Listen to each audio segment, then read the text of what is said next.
우리가 함께 읽을 말씀은 누가복음 9장 57절부터 62절까지의 말씀입니다. 누가복음 9장 57절부터 62절까지의 말씀 우리 한 목소리로 함께 읽겠습니다. 그들이 길을 가고 있는데 어떤 사람이 예수께 말하였다. 나는 선생님이 가시는 곳이면 어디든지 따라가겠습니다. 예수께서 그에게 말씀하셨다. 여우도 굴이 있고 하늘을 나는 새도 보금자리가 있으나 인자는 머리 둘 곳이 없다. 또 예수께서 다른 사람에게 나를 따라오너라 하고 말씀하셨다.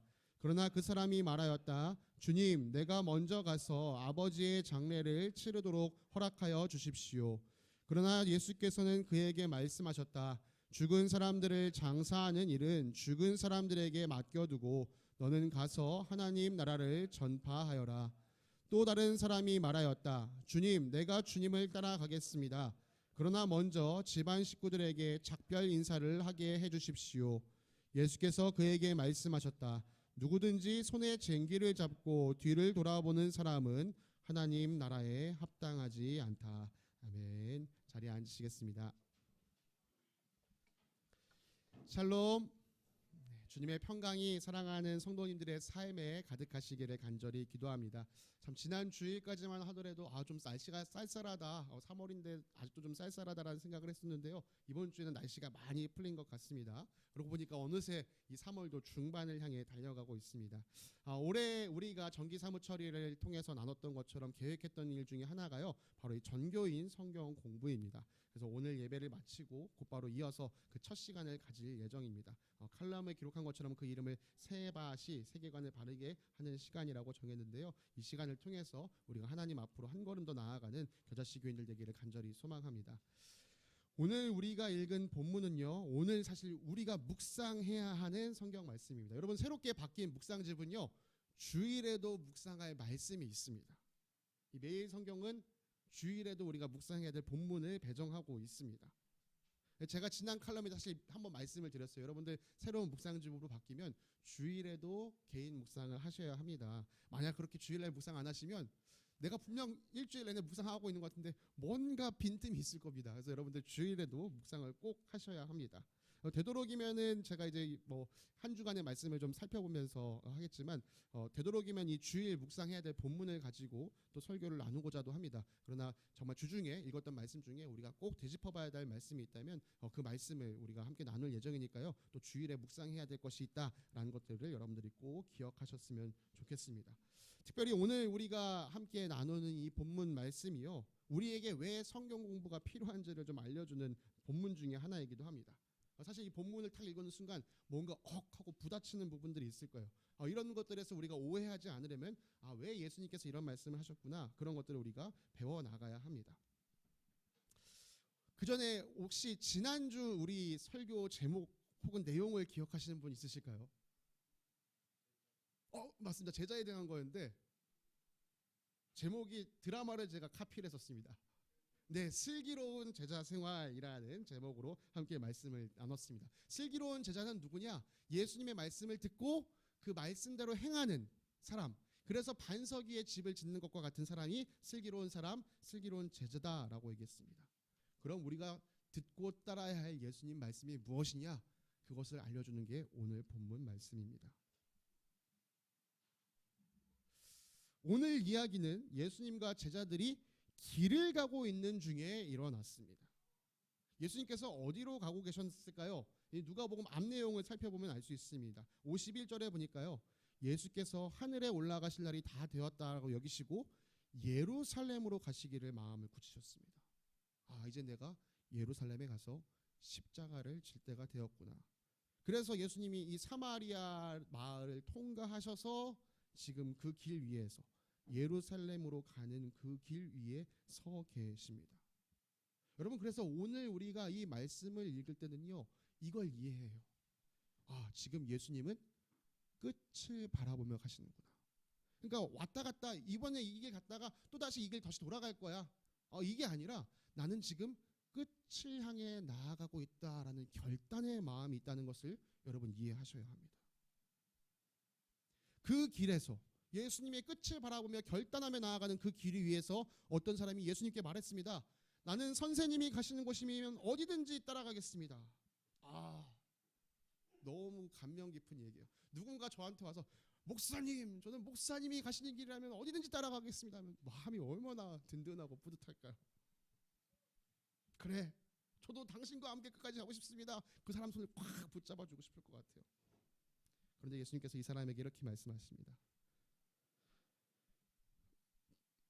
네, 여우도 굴이 있고 하늘을 나는 새도 보금자리가 있으나 인자는 머리 둘 곳이 없다.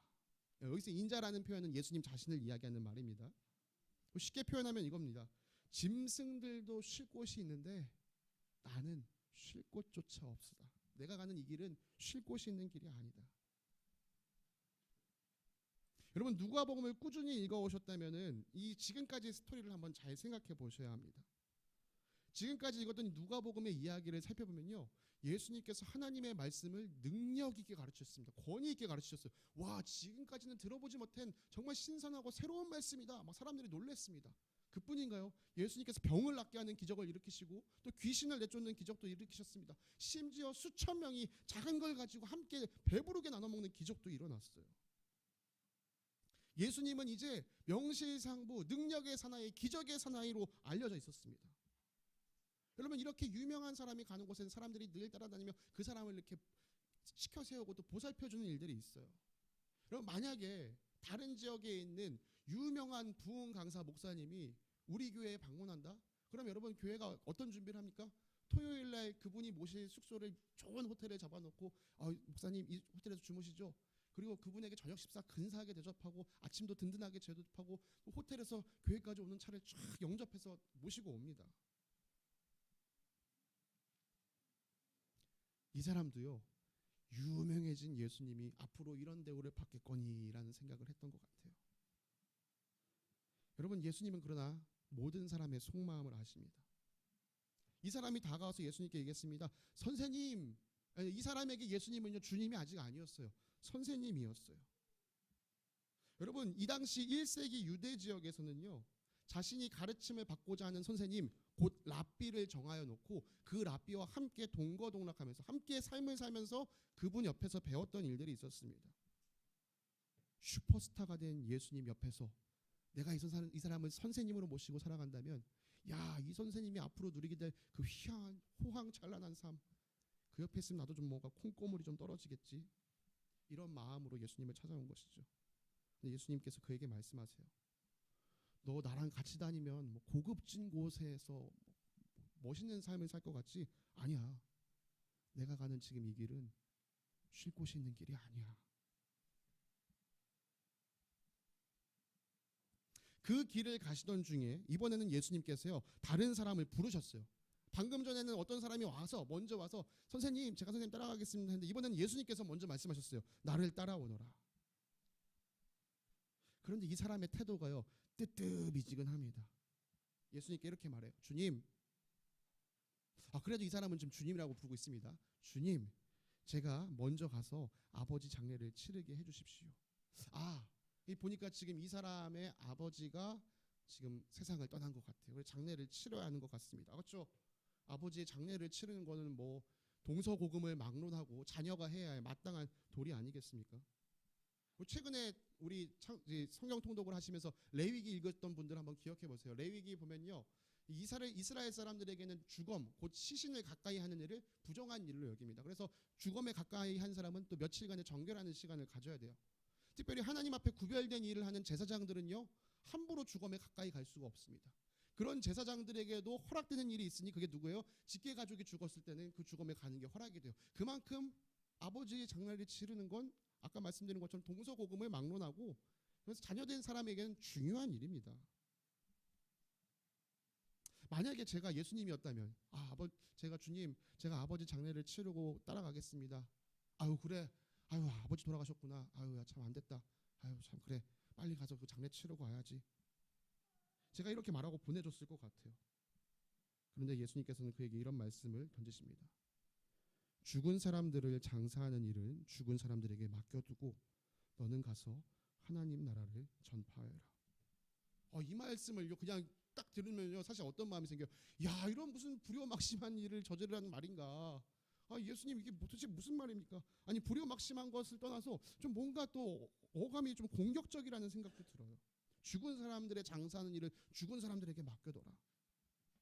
여러분 사실 이 말씀을 이해하려면요, 우리가 이 유대 지역의 장례식 풍습을 알아야 합니다. 우리나라는 요즘 장례식을 어떻게 치르죠? 대개 3일장을 치릅니다. 그렇죠? 3일장을 치러요. 돌아가신 그 다음 날 이 염을 하는데요. 사실 우리나라의 전통 장례는 이 4일장을 치른다고 합니다. 원래는 우리가 이제 염이라고 말하는 것을 둘째 날 요즘 우리는 다 하지만 예전에는 뭐 소렴, 대렴이라고 해서 그걸 이틀에 나눠서 했다고 합니다. 그리고 그렇게 장례를 다 마치고 나면 4일장을 마치고 나면 그걸 뭐 했다고 하냐면 초상 치렀다라고 얘기합니다. 그죠?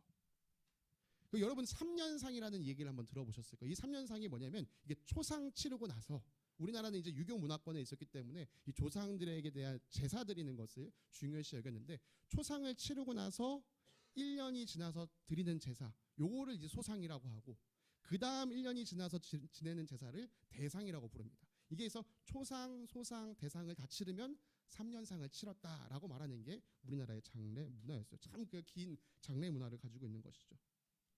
우리나라만큼은 아니지만 유대인들에게도 아주 긴 장례 절차가 있었습니다.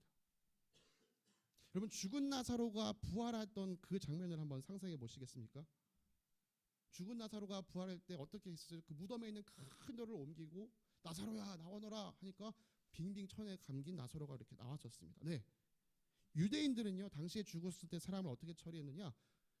천으로 빙빙 흰 천으로 빙빙빙 둘러가지고 그 시신을 동굴 무덤에 두었습니다. 그리고 그 동굴 무덤을 큰 돌로 막았습니다.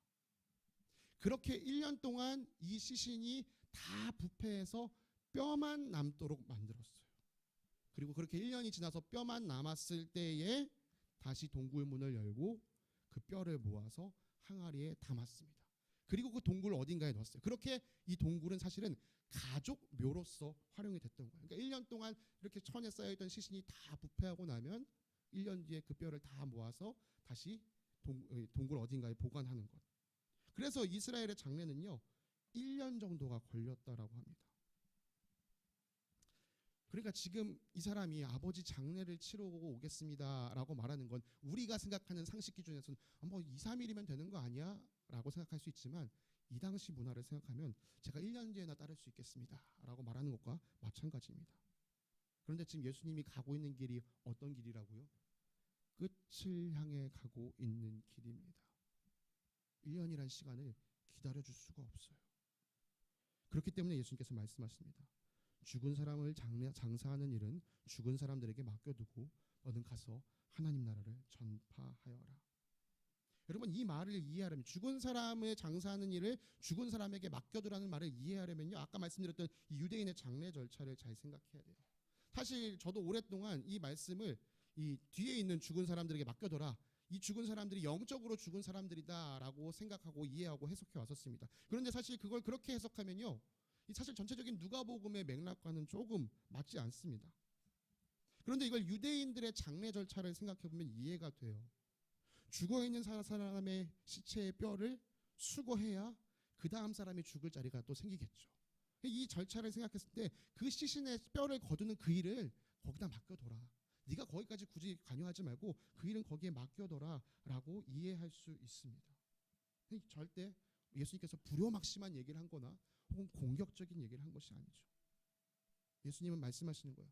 지금 정말 중요한 일이 무엇인지, 정말 시급하게 해야 할 일이 무엇인지 너가 따라와라. 네, 사실 유대인들에게는 이렇게 1년 제사를 드리는 게요, 1년 장례를 치르는 게 너무 중요한 전통이고 관습이었어요. 그걸 하지 않으면 내가 정말 잘못된 삶을 살아오고 있구나, 내가 부모를 잘 공경하지 못하는 건 아닐까, 그런 생각을 했습니다. 그런데 예수님 말씀하세요. 너가 지금 생각해왔던, 너가 겪어왔던 전통과 관습과 문화보다 훨씬 중요한 사명이 지금 너에게 맡겨져 있다. 그건 하나님 나라 전파하는 것이다. 이게 지금 너에게 맡긴 이 사명이 너가 생각해왔던 그 모든 일들보다 가장 중요한 일이다 말씀해 주시는 것이죠. 이렇게 이야기하고 있는 동안 또 다른 사람이 나타났습니다. 그리고 주님께 말씀했어요. 주님, 내가 주님을 따라가겠습니다. 그러나 먼저 집안 식구들에게 작별 인사를 하게 해 주십시오. 그래도 이 사람은 아까 첫 번째 사람보다는 좀 결단이 서 있는 것 같습니다. 최소한 이 작별이라는 절차, 이 작별 인사는 장례보다 아마 짧은 시간을 가지고 할 수 있을 것 같으니까요. 지금 제 생각에 좀 기타에서 좀 이상한 소리가 나는 것 같은데 제가 잠시 잠깐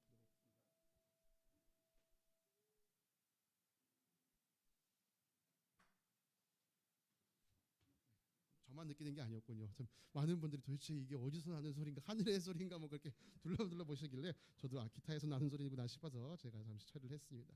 네, 이 사람이요, 주님, 내가 주님을 따르겠습니다. 제가 집안 식구들에게 인사만 하고 올게요. 근데 예수님 그에게도 말씀하세요.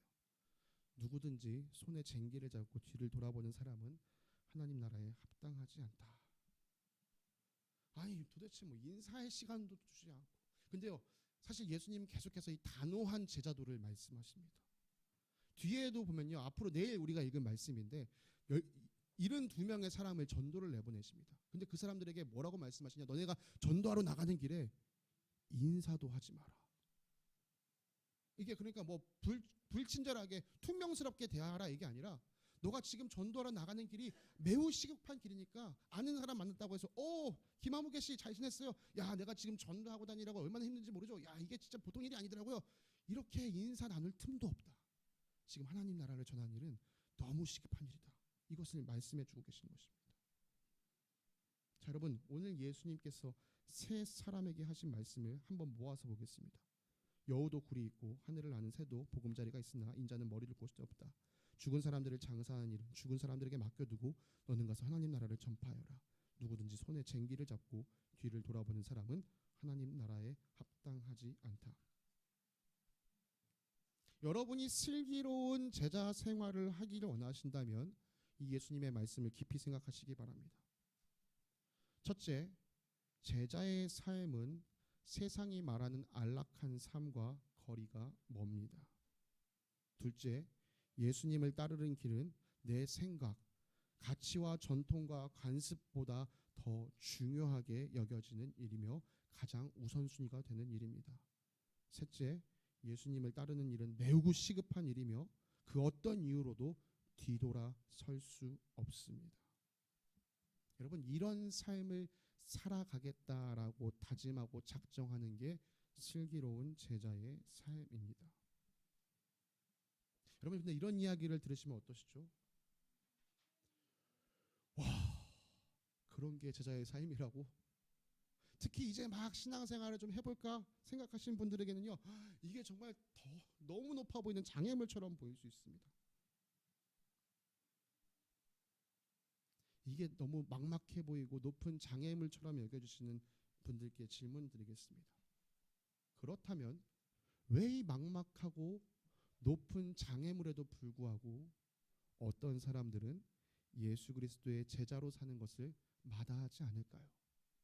분명 내가 보는 것도 내가 보기에 너무 막막하고 높은 장애물인 건 저 사람에게도 똑같은 막막함이고 똑같은 장애물일 텐데 왜 누군가는 이 길을 마다하지 않고 따라갔냐, 이 말입니다. 오늘 우리가 읽은 말씀 앞에서는요, 예수님께서 제자들에게 자신의 죽음이 곧 임할 것을 말씀하셨어요. 나를 따라오려는 사람은 자기를 부인하고 날마다 자기 십자가를 지고 나를 따라오너라. 누구든지 제 목숨을 구하려고 하는 사람은 잃을 것이요, 누구든지 나를 위하여 제 목숨을 잃는 사람은 목숨을 구할 것이다. 네, 예수 그리스도를 따라가는 길, 그의 제자로 사는 길은 자기를 부인하는 길이며 자기 십자가를 날마다 지고 따라가는 길입니다. 목숨을 얻고자 하는 것이 아니라 예수 그리스도를 위해 목숨을 내놓는 길이에요. 차라리 오늘 읽었던 말씀이 좀 더 쉽게 다가오지 않으십니까? 예수님을 따른다는 것은 이런 결단이 필요한 일입니다. 솔직히요, 예수님이 제자들에게 애원해야 될 것 같아요. 이렇게 결단이 필요한 일이라면 아유 베드로 씨, 아유 요한 씨, 야고보 씨, 조금 힘들긴 하겠지만 그래도 한번 우리 끝까지 가봅시다. 이렇게 막 예수님이 좀 애걸복걸하듯이 제자들을 모집해야 될 것 같은데요, 예수님 그렇게 말씀하지 않으세요.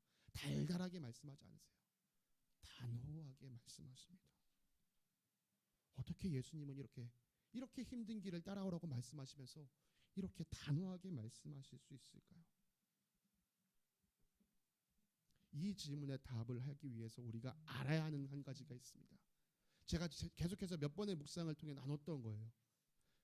예수님은 누구신지 분명히 알아야 합니다. 예수님이 누구신가에 대한 질문에 여러분 답을 해야 합니다. 우리가 지금까지 오늘 이야기를 하기까지 누가복음 앞의 내용은요, 계속해서 그 질문을 던져왔던 거예요. 예수님이 누구십니까? 예수님이 누구십니까? 제가 그 내용들을 쫙 정리해서 말씀드리겠습니다. 예수님께서 이 세상에 오시기 위해 마리아라는 여인의 몸을 빌리셨습니다. 그 몸을 빌리실 때 천사가 마리아에게 이렇게 이야기합니다. 두려워하지 말아라 마리아야, 그대는 하나님의 은혜를 입었다. 보아라, 그대가 잉태하여 아들을 낳을 터이니 그 이름을 예수라고 하여라. 그는 위대하게 되고 더없이 높으신 분 곧 하나님의 아들이라고 불릴 것이다. 주 하나님께서 그에게 그의 조상 다윗의 왕위를 주실 것이다. 그는 영원히 야곱의 집을 다스리고 그의 나라는 무궁할 것이다. 천사가 얘기합니다. 예수님이 누구시냐? 하나님의 아들이다. 그는 이스라엘을 다스릴 왕이시다. 이렇게 성령을 통하여 기적적으로 임신된 마리아가요, 늙은 나이에 노산으로 임신한 이 기적적인 또 다른 여성 엘리사벳을 찾아갑니다. 자기 친척 엘리사벳을 찾아가요. 엘리사벳이요, 딱 마리아를 맞이하자마자 이렇게 말합니다. 그대는 여자들 가운데 복을 받았고 그대의 태중의 아이도 복을 받았습니다. 내 주님의 어머니께서. 그러니까 지금 이 마리아의 뱃속에 있는 이 아기가 누구라고 얘기하는 거예요? 나의 주님이십니다. 예, 누구라고요? 예수님은 나의 주님이십니다. 임신 기간을 마치고 마리아가 출산하게 되던 날 밤 베들레헴에서 양을 치던 목자들에게 천사들이 나타났습니다. 그리고 천사들이 이렇게 이야기합니다. 두려워하지 말아라. 나는 온 백성에게 큰 기쁨이 될 소식을 너희에게 전하여 준다. 오늘 다윗의 동네에서 너희에게 구주가 나셨으니 그는 곧 그리스도 주님이시다. 너희는 갓난아기가 포대기에 쌓여 구유에 누워 있는 것을 볼 터인데 이것이 너희에게 주는 표징이다. 네, 포대기에 쌓여 있는 갓난아기, 그 아기가 누구냐? 그 아기 예수가 누구냐? 그리스도 주님이시다. 아기의 예수님이 부모님의 품에 안겨서 처음 성전에 가게 됐습니다. 그곳에서 시몬 그리고 안나를 만났어요. 그들이 예수님을 보고 이스라엘의 구원을, 하나님의 구원을 노래합니다. 특히 시몬이 이렇게 얘기해요. 주님, 이제 주님께서는 주님의 말씀을 따라 이 종을 세상에서 평안히 떠나가게 해주십니다. 내 눈이 주님의 구원을 보았습니다. 예수님은 누구십니까? 우리의 구원이십니다. 예수님께서 침례 요한에게 침례를 받으시고 물에서 나오실 때에 하늘에서 이런 소리가 들렸습니다. 백성이 모두 침례를 받았다. 예수께서도 침례를 받으시고 기도하시는데 하늘이 열리고 성령이 비둘기 같은 형체로 예수 위에 내려오셨다. 그리고 하늘에서 이런 소리가 울려왔다. 너는 내 사랑하는 아들이요 나는 너를 좋아한다. 이렇게 침례를 받으신 예수님께서 성령의 이끌림을 받아 광야로 들어가십니다. 근데 광야에 들어가니까 사탄이요, 예수님의 정체성을 위협해요. 예수님에게 계속 이런 식으로 질문합니다. 네가 진짜 하나님의 아들이야? 네가 진짜 하나님의 아들이면 기적을 일으켜봐. 예수님이 사탄의 모든 시험을 이기시고 갈릴리에 가서 말씀을 전하십니다. 갈릴리에서 너무 놀라운 말씀을 전하세요. 그리고 자신의 유년 시절을 보냈던 나사렛에 들어가서 하나님의 말씀을 가르치십니다. 사람들이요, 예수님의 가르치는 말씀을 듣고 깜짝 놀랍니다. 저 예수가 어떻게 저렇게 놀라운 말씀을 가르치지? 그러고 이렇게 얘기합니다. 이 사람 요셉 아들 아니야? 예수님께서 갈릴리 지역을 두루 다니시면서 하나님 나라를 가르치시고 또 귀신을 내쫓고 병을 고치시는 일들을 하셨습니다. 예수님에 대한 소문이 그 지역에 파다했어요. 그 지역을 다스리는 분봉왕 헤롯의 귀에도 예수님의 소문이 들어갔습니다. 사람들이 수근수근 대면서 예수님에 대해서 얘기해요. 뭐라고 얘기합니까? 저 예수 혹시 죽었던 요한이 다시 살아나는 게 아닐까? 저 예수 옛날 구약시대에 있었던 엘리야가 다시 나타난 게 아닐까? 저 예수 옛 예언자 중에 한 사람이 다시 살아난 건 아닐까? 예수님께서 자신이 부르시고 세우신 12명의 제자들을 불러 모으셨습니다.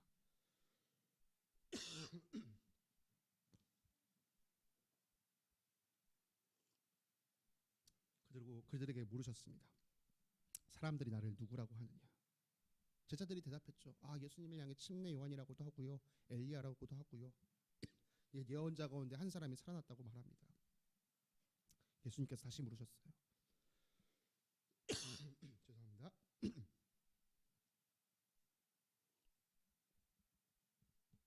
그러면 너희는 나를 누구라고 하느냐?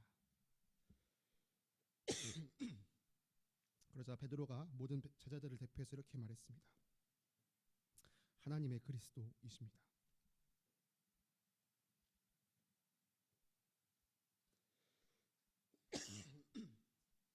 이 확실하고 분명한 답이 있은 뒤에 예수님께서 우리가 아까 살펴본 대로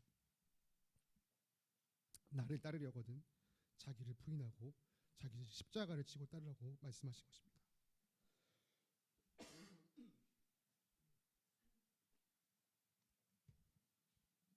그리고 이 분명한 제자도를 밝히신 후에 일주일이 지나서 예수님은 3명의 제자를 데리고 산으로 올라가 기도하셨어요.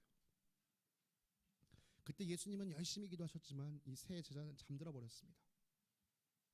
그런데 그곳에서 예수님이 밝게 빛나는 영광의 모습으로 변모하시는 일이 나타났습니다. 그 일이 있고 난 후에 하나님께서 제자들에게 이렇게 말씀하셨습니다. 이는 곧 예수는 내 아들이요 내가 택한 자다.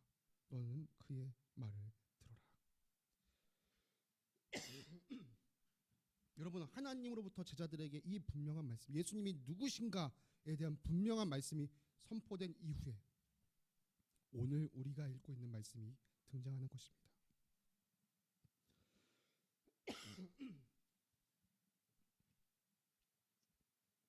누가 예수 그리스도의 제자의 길을 따를 수 있습니까?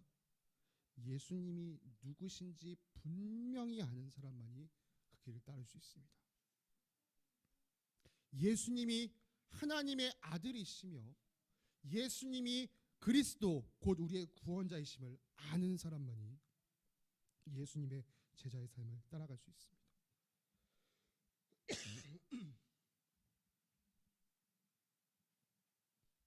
예수님이 누구십니까? 하나님의 아들이십니다. 하나님께서 택해서 이 땅에 보내신 그리스도 우리의 구원자이십니다. 그분은 영원한 하나님 나라의 왕이시며 온 세상의 주인이십니다. 여러분, 내가 따르고자 하는 예수님이 이런 분이다라는 걸 알아야 그분이 내게 하시는 말씀대로 따라갈 수가 있습니다. 우리 중고등학생들이나 청년들이요, 요즘은 유명한 선생님들에게 배우기 위해서 인터넷 강의를 듣곤 합니다. 여러분, 아무 인터넷 강의나 듣지 않아요. 우리나라의 1타 강의들을 찾아서 그 강의를 듣습니다.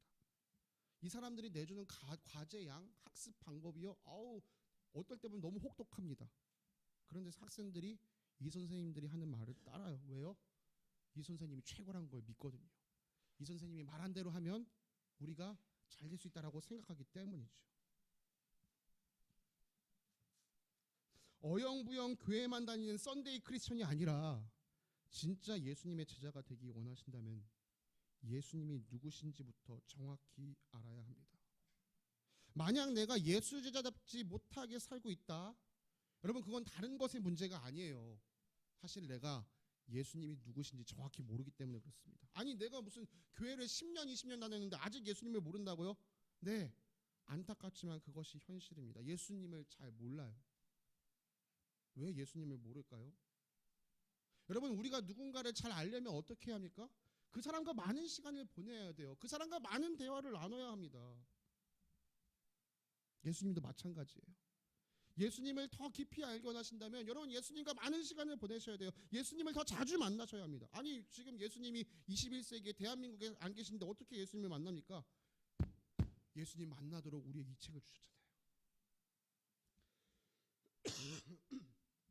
우리는 이 성경을 바탕으로 예수님을 경험하게 됩니다.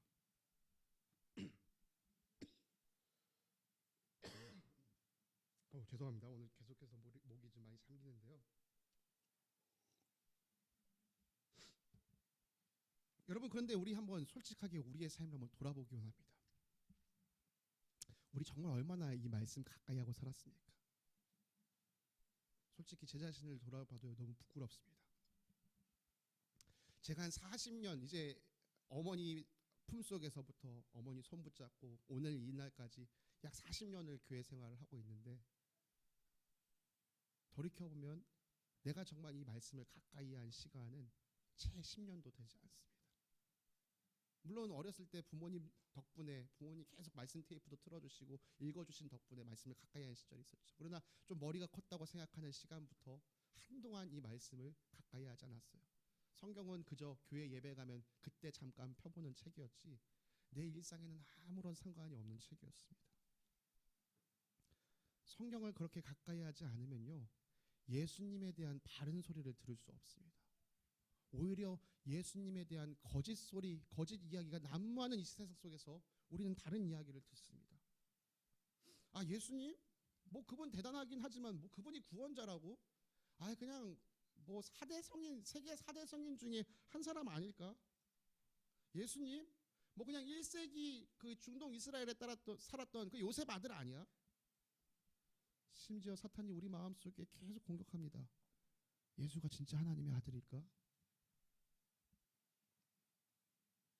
여러분, 우리가 말씀을 가까이 하지 않으면요, 그 거짓 소리에 우리가 계속 노출되어 있어요. 그 소리에 계속 노출되어 있으면 어떻게 됩니까? 우리 마음이 거기에 혹하게 됩니다. 여러분, 말씀을 가까이 하지 않고서 예수가 누구신지 알 수 있는 사람은 아무도 없습니다. 여러분, 말씀을 가까이 하셔야 돼요. 말씀 안으로 들어가서 이 안에서 예수 그리스도를 만나야 돼요. 예수님께서 말씀하셨어요. 너희가 영생을 얻기 위해 성경을 연구하는데 이 성경이 곧 나에 대해서 증언하는 책이다. 여러분 정말 예수님 만나기 원하신다면, 여러분이 정말 슬기로운 제자로 삶을 살기 원하신다면 다른 것이 없습니다. 말씀을 가까이 하셔야만 합니다. 말씀을 마무리하겠습니다. 어제 저녁에 교회에서 우리 목자 목녀님들과 함께 모여서 초원을 하는데요, 참 기쁜 소식들이 많이 들려왔습니다. 한 목장에서요, 이 성경 통독에 열이 붙어가지고 불이 붙어가지고 막 서로 막 계속 독려하면서 끊임없이 성경 통독, 심지어 우리가 읽고 있는 것보다 더 앞서 나가기도 한다, 이런 이야기 들렸습니다. 또 어떤 목장에서는 새로 바뀐 이 묵상집을 가지고 또 묵상에 더 가까이 나갈 수 있는 기회가 되었다, 이런 이야기도 들렸어요. 또 지금 청년 목장에서는 우리 하은 자매가 매일 이제 이 사진을 한 장, 말씀 달력 사진을 찍어서 보내면서 성경 통독 읽기를 권면하는데요, 때로는 그 찍어오는 사진을 보면서 하나님이 오늘 나에게 이런 말씀을 하시는구나, 이런 것을 느끼기도 합니다. 계속해서 말씀에 가까워지고자 하는 여러 가지 움직임들이 각 목장에서 나타나는 아름다운 소식을 듣습니다. 말씀을 가까이 하는 사람들에게 주님의 놀라운 은혜가 나타나기를 간절히 기도합니다. 여러분, 말씀을 가까이 하는 사람이 누릴 은혜가 무엇입니까? 예수 그리스도를 더욱 깊이 만나는 것이며 예수 그리스도가 누구신지 확실하게 알게 되어서 예수 그리스도의 참 제자의 삶을 살게 되는 것, 그것이 은혜인 줄 믿습니다. 그렇게 그분의 말씀대로 살아서 반석 위에 집을 짓는 슬기로운 제자들이 이 공동체 안에 가득 차고 넘쳐나기를 간절히 소원합니다. 여러분, 말씀을 어렵게 생각하지 마세요. 말씀 안에 담겨있는 하나님의 놀라운 사랑을 가슴 깊이, 영혼 깊이 누리시면서 나를 향하여 변치 않는 사랑이 이 말씀을 통해 오늘도 나에게 흘러오고 있구나. 여러분, 이 깊은 감격 안에서 말씀을 가까이 하시는 말씀의 사람들 되시기를 간절히 소망합니다. 함께 기도하겠습니다. 사랑과 은혜가 풍성하신 하나님 아버지, 감사합니다. 아버지, 예수 그리스도의 진정한 제자로 살기 위하여 우리의 삶이 결단이 필요하다는 사실을 오늘 말씀을 통해 다시금 바라봅니다. 그러나 주님, 우리가 해야 할 결단의 내용들을 바라보면 결코 이 세상의 기준으로는 따라갈 수 없는 놀라운 결단인 것을 발견하게 됩니다. 주님, 누가 이런 결단을 할 수 있겠습니까? 예수 그리스도가 누구신지 정확히 알고 믿는 사람만이 이 결단을 하고 따라갈 수 있는 줄 믿습니다.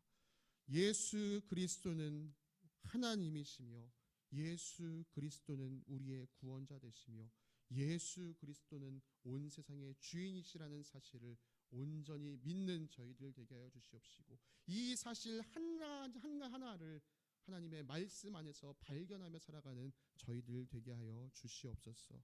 우리에게 놀라운 은혜를 베풀어 주신 주님께 감사드리며 거룩하신 우리 주 예수 그리스도의 이름으로 기도드립니다. 아멘.